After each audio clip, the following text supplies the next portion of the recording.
오늘 함께 보실 하나님의 말씀은 사무엘상 4장 12절에서 22절 말씀입니다.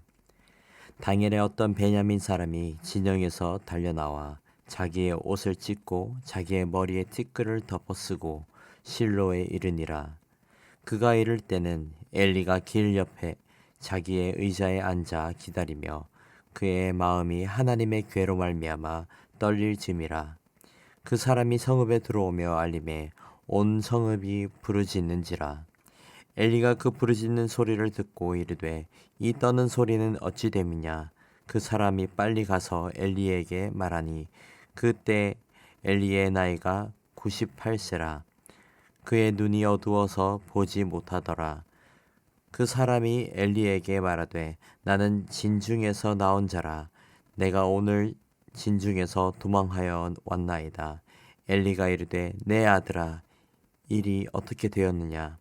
소식을 전하는 자가 대답하여 이르되 이스라엘이 블레셋 사람들 앞에서 도망하였고 백성 중에는 큰 살육이 있었고 당신의 두 아들 홈니와 비느하스도 죽임을 당하였고 하나님의 괴는 빼앗겼나이다. 하나님의 괴를 말할 때에 엘리가 자기 의자에서 뒤로 넘어져 문 곁에서 목이 부러져 죽었으니 나이가 많고 비대한 까닭이라. 그가 이스라엘의 사사가 된 지 40년이었더라. 그의 며느리인 비느하스의 아내가 임신하여 해산 때가 가까웠더니 하나님의 괴를 빼앗긴 것과 그의 시아버니와 남편이 죽은 소식을 듣고 갑자기 아파서 몸을 굽으려 해산하고 죽어갈 때에 곁에서 있던 여인들이 그에게 이르되 두려워하지 말라.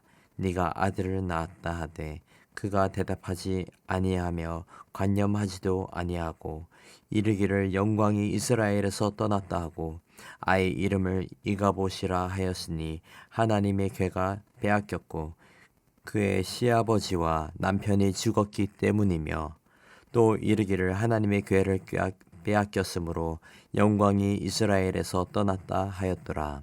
아멘. 사무엘상 4장은 하나님께서 사무엘을 통해 말씀하신 제사장 엘리와 그의 아들들의 결말을 전해주고 있습니다.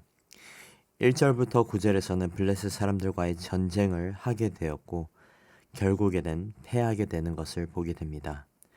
그리고 10절에서는 이스라엘이 패한 내용에 이어서 11절에서 하나님의 괴는 빼앗겼고 엘리의 두 아들 홈니와 비느하스는 죽임을 당하였다라고 나와 있습니다. 그렇게 패배하고 언약궤까지 빼앗겼다는 소식이 오늘 본문에서 엘리 제사장에게 전달되었던 것입니다. 이스라엘은 하나님의 괴가 함께 한다면 블레셋과의 전투에서 이길 거라고 생각했습니다. 하지만 결말은 이스라엘의 참패였습니다. 그들이 패배했던 이유는 그들의 자만함 때문이었습니다. 하지만 그들은 뻔뻔한 태도를 여기서 취하게 됩니다.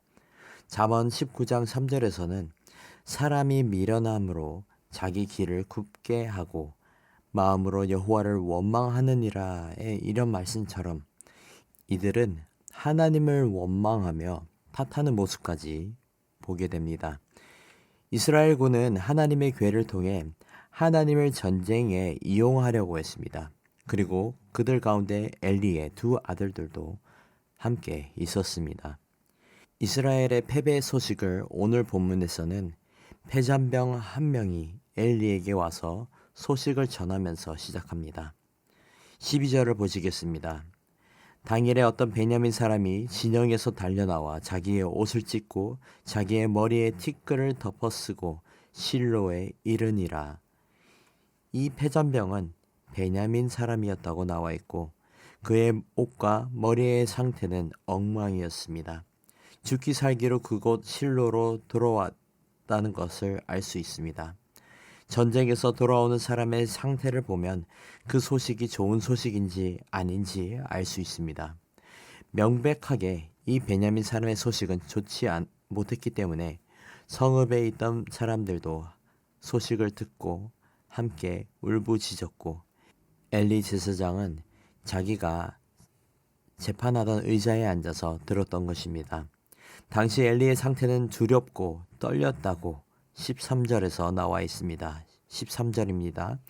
그가 이럴 때는 엘리가 길 옆 자기의 의자에 앉아 기다리며 그의 마음이 하나님의 궤로 말미암아 떨릴 즈음이라. 엘리의 두 아들이 하나님의 궤를 가져간 사실을 알고 있었고 속으로 그 사실에 두려움으로 떨고 있었던 것이었습니다. 그런 떨림 가운데 엘리 제사장은 성읍의 큰 울음소리를 듣게 된 것입니다. 엘리 제사장은 큰 울음소리를 듣고 이렇게 말합니다. 14절입니다. 엘리가 그 부르짖는 소리를 듣고 이르되 이 떠는 소리는 어찌 됨이냐. 그 사람이 빨리 가서 엘리에게 말하니 엘리 제사장이 묻자 베냐민 사람이 와서 슬픈 소식을 전합니다.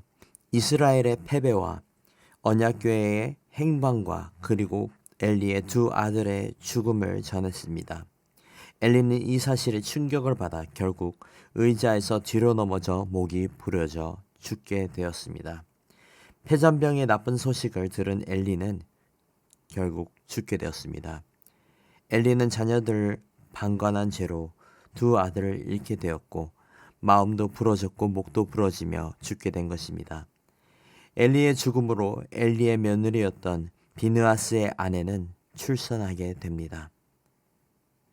남편도 죽고 시아버지도 죽게 되자 그녀는 자기의 아들의 이름을 이가봇이라고 짓게 됩니다. 이가봇의 이름의 뜻은 21절 22절을 통해 보게 됩니다. 이르기를 영광이 이스라엘에서 떠났다 하고 아이 이름을 이가봇이라 하였으니 하나님의 궤가 빼앗겼고 그의 시아버지와 남편이 죽었기 때문이며 또 이르기를 하나님의 궤를 빼앗겼으므로 영광이 이스라엘에서 떠났다 하였더라. 유대인 여인으로서 아들을 낳는 것은 희소식이었지만 슬픔에 잠긴 비느하스의 아내는 기뻐하지 못했고 결국에는 죽게 됩니다. 사랑하는 남편이 죽고 시아버지도 죽고 이스라엘도 패했다는 소식과 함께 하나님의 궤 또한 빼앗겼다는 소식에 절망밖에 남아있지 않았던 것입니다.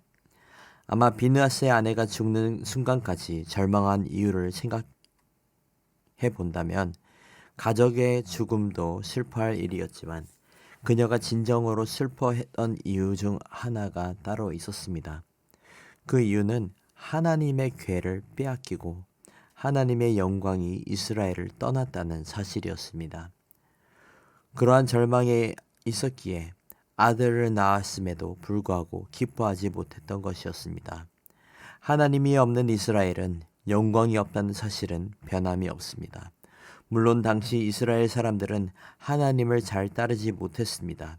하지만 하나님을 온전히 섬기고 거룩하기를 힘써야 했던 엘리와 그의 두 아들은 하나님의 제사와 하나님의 법을 멸시했습니다. 엘리도 예외가 아닌 게 그는 두 아들의 폐륜을 방관했었습니다. 부모로서도 두 아들을 훈육하고 올바르게 세웠어야 했지만 제사장 집안으로서 하나님을 경외함을 가르치지 못한 책임도 막대하다는 것입니다. 사랑하는 성도 여러분, 죄인인 사람이 죄를 완전히 피할 수는 없습니다. 직분과 위치와 상관없이 죄에는 대가가 따릅니다. 이스라엘의 죄는 하나님을 경외하지 않았던 것이고 엘리의 두 아들의 죄는 하나님을 멸시했던 것이고 엘리의 죄는 그 자녀들을 방관한 것이었습니다.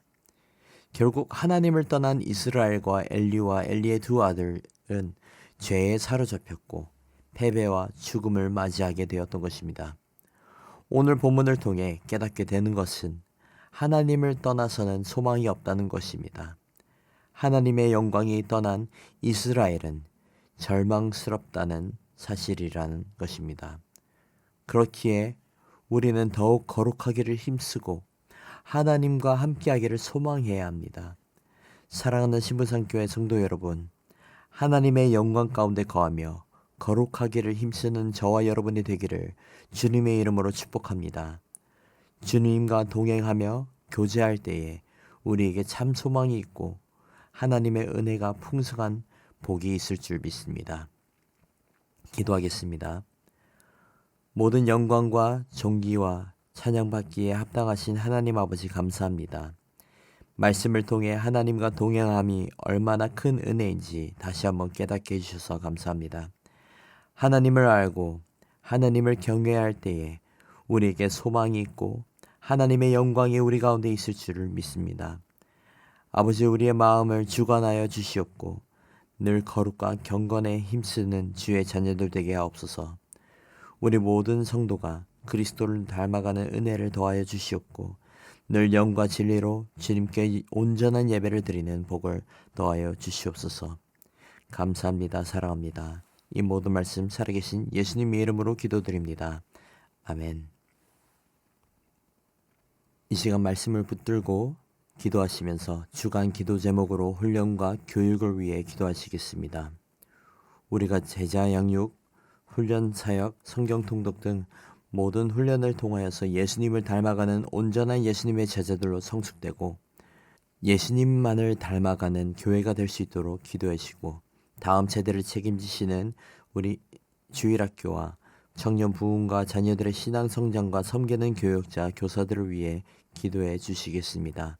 마지막으로 우리 담임 목사님과 강단 위에 서시는 모든 말씀 사역자들을 위해 함께 기도하시겠습니다. 기도하겠습니다.